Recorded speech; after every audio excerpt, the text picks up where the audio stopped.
আমরা আমাদের মুখে হাসি ফুটাতে পারি এই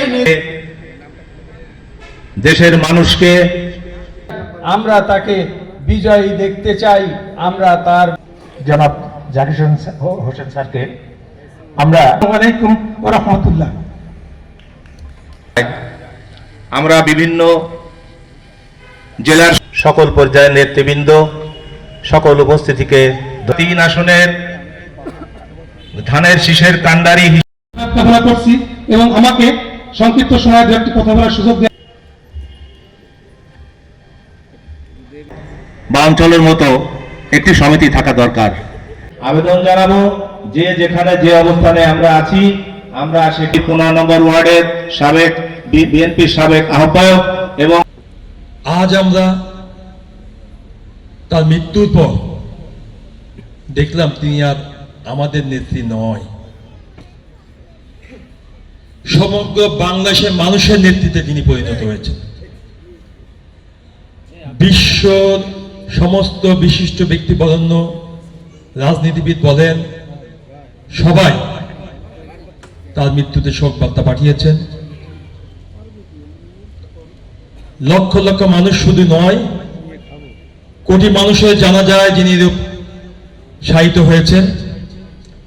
অসংখ্য মানুষ তখনও আসছে যখন জানাজা শেষ, পিঁপড়ের মতো সারা ঢাকা শহর দিয়ে তার জানাজার দিকে ছুটছেন।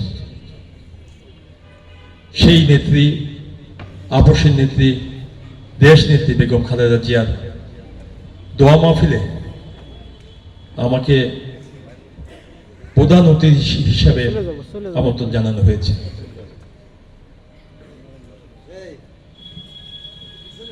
প্রথমে আমি ভেবেছিলাম হয়তোবা এখানে খুলনাতে রাজনীতি করি,